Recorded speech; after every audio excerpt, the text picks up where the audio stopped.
تشریق کا پڑھنا بآواز بلند، وضو کی شریعت میں ہر فرض نماز کے بعد بآواز بلند ایک مرتبہ پڑھنا واجب ہے۔ اب بآواز بلند کا مقصد کیا ہے؟ یہ جو میں بات کر رہا ہوں یہ بآواز بلند آپ سے بات کر رہا ہوں، اللہ کی مدد میں اس طریقے سے یہ بآواز بلند ایسے بیٹھے ہیں جی مرداروں کی بھائی بآواز بلند پڑھنا ہے، اللہ کے بآواز بلند کیوں پڑھنا ہے؟ کیونکہ حضرت ابراہیم حضرت اسماعیل نے بآواز بلند پڑھا ہے۔ جب مینڈا آیا حضرت نظر فلما اسلم وتلہ للجبین، آپ کو لٹا دیا گیا، آپ لیٹ گئے، فلما اسلم وتلہ للجبین، آپ نے چھری چلانا چاہی، وفدی قد صدقت الرؤیا، اللہ رب العالمین نے فرمایا ابراہیم تم سچے ہو گئے، تمہارا خواب سچا ہو گیا، وفدیناہ بذبح عظیم، فرمایا ہم نے تمہارے لیے ایک ذبح عظیم جنت سے بھیج دیا،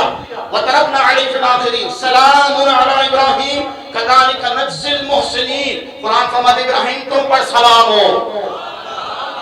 وترکنا علیہ فی الآخرین سلام کے ساتھ قیامت تک، رب نے فرمایا ابراہیم تم سے وعدہ وترکنا علیہ فی الآخرین، قیامت تک تیرا ذکر ہم باقی رکھیں گے، قیامت تک باقی حضور کے ذریعے رکھوا ہے، وَتَرَكْنَا عَلَيْهِ فِي الْآخِرِينَ سَلَامٌ عَلَى إِبْرَاهِيمَ كَذَلِكَ نَجْزِي الْمُحْسِنِينَ، تو ہم محسنوں کو ایسی جزا عطا کرتے ہیں۔ آپ نے مینا میں لٹا دیا، آپ چھری پہننے لگے، اللہ کے مطلب اب حضرت جبریل علیہ السلام نے دیکھا جب مینڈا لے کر آ رہا ہے تو فرمایا اللہ اکبر اللہ اکبر، یہ تکبیر تشریق نویں ذی الحجہ کی فجر سے 13 ذی الحجہ کی عصر تک ہر فرض نماز کے بعد ہر عاقل ہر بالغ نے بآواز بلند ایک مرتبہ پڑھنا واجب ہے۔ اللہ کی مدد حضرت جبریل اللہ اکبر اللہ اکبر، حضرت اسماعیل نے جب سنا اللہ اکبر کی صدا آ رہی، حضرت ابراہیم لا الہ الا اللہ اللہ اکبر، حضرت ابراہیم لا الہ الا اللہ اللہ اکبر، حضرت اسماعیل نے فرمایا وَلِلَّهِ الْحَمْدُ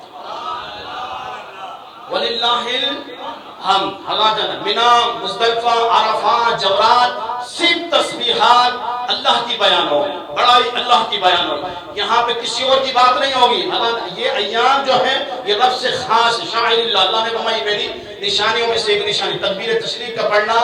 ایک مرتبہ بآواز بلند، میں نے آپ کو بتا دیا بآواز بلند کا مقصد کیا ہوتا ہے، آپ کا لاؤڈ نکلے، آپ کی آواز نکلے، اللہ کی مطلب حیبت تاری ہو، اللہ اکبر لا الہ الا اللہ واللہ اکبر وللہ الحمد۔